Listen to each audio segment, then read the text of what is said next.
तुकाराम तुकाराम नाम घेता कापी यम. तुकाराम महाराजचं नाव जरी घेतलं तर यम सुद्धा घाबरतात. त्यांचा हा अभंग आपण काल्याच्या प्रसंगाने निवडलेला आहे. 7 दिवस या ठिकाणी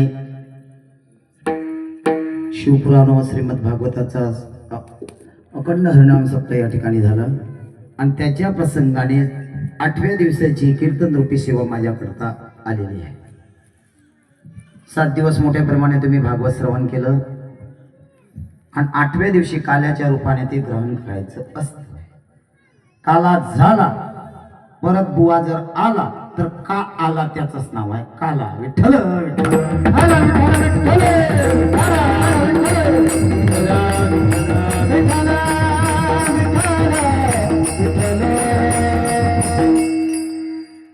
चार महिन्याचा चतुर्मास असो, 1 महिन्याचा अधिक मास असो, 7 दिवसाचा सप्ताह असो किंवा 1 दिवसाचा एकटा असो, सांता ही काल्याच्या कीर्तनाना होत असते. काला झाला परत बुवा जर आला तर का आला त्याचंच नाव आहे काला.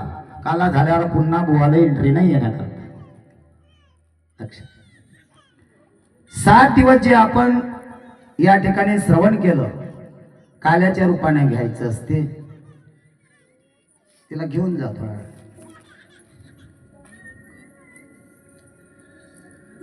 मस्तक हे पायावरे, मस्तक हे पायावरे,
मस्तक पायावरी आवार करी संतांच्या.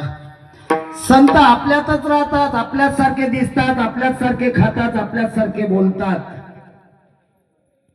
परंतु ते जिवंत असताना संत आहे हे माणसाला कळत नाही. लक्षात ते गेल्यानंतर त्यांची कीर्ती मग समजते माणसाला का खरोखर हे संत होते. तेंदूरचे कानोपाटक नावाचे संत, काशीचा पंडित भेटण्याकरता आला कानोपाटकांना. का होय तेंदूरच गाव ना? हो. मग या ठिकाणी कानोपाटक नावाचे संत कुठे राहत आहे?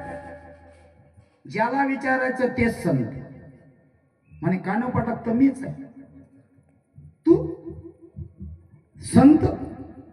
अरे काशीपर्यंत तुझी कीर्ती आली आणि तू तर इथं लेकर खेळवत बसलाय. तुला कोण म्हणे साधू? तेव्हा कानोपाटक म्हणतात मला लेकर असल्यामुळे मी साधू नाही, नाही का? मग हे लेकर टाकतो ना म्हणे विहिरीत. दोन्ही लेकर उचलले कानोपाटक नावाच्या संताने साधूने, दोन्ही लेकर विहिरीत टाकले. जिवंत लेकर विहिरीत टाकले. तेव्हा कानोपाटक त्या काशीच्या साधूला म्हणायला लागले, महाराज इथपर्यंत माझ्या नावावर तुम्ही इथपर्यंत आला,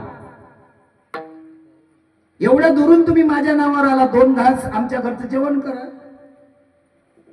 अरे मी काशीचा पंडित आहे. आता लेकर मारली, सुतूक पडला तुला, सुतकातला खातो का मी? हो लेकर मारली, तुम्हाला सुतकातला चालणार नाही. बरं हे लेकर जर जिवंत केलं तर म्हणे या रे हा काशीचा पंडित आपल्या घरून उपाशी जातोय. ज्याप्रमाणे लेकर खेळण्याकरता बाहेर जाते त्याप्रमाणे कानोपाटकाने आवाज दिला आपल्या मुलाला, विहिरीतून जिवंत लेकर बाहेर आले तेव्हा तो काशीचा पंडित टकलक डोळे लावून पवायला लागला. जिवंत लेकर विहिरीत टाकण्या यावी त्यांच्याकडे आसक्ती होती आणि पुन्हा विहिरीतले जिवंत काढण्याची दैवशक्ती होती. संत आपल्यातच राहतात, आपल्याच सारखे खातात, आपल्याच सारखे पितात, आपल्याच सारखा व्यवहार करतात. पण ते गेल्यानंतर माणसाला कळतं की साधू होते. संत नव्हते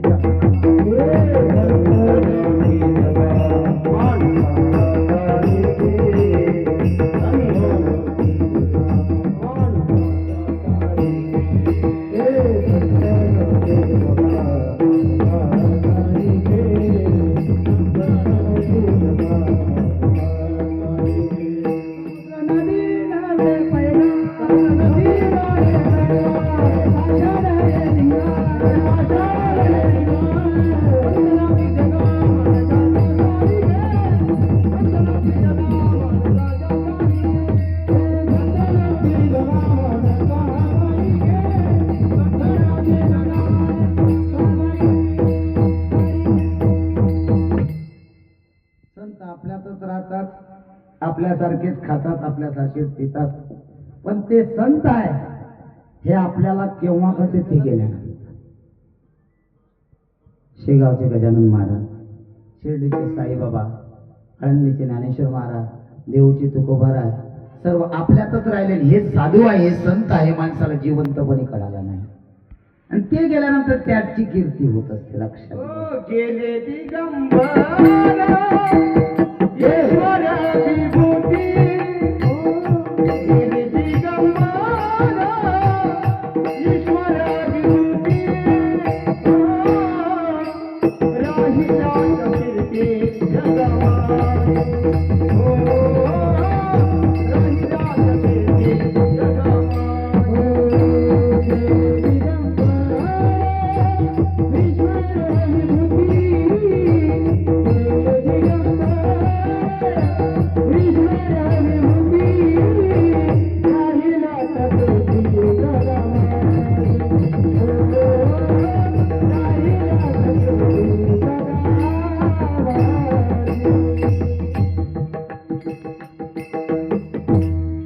त्यांची आठवण आपल्याला येत असते. लक्षात घे, ते पुन्हा दिसते नाहीये.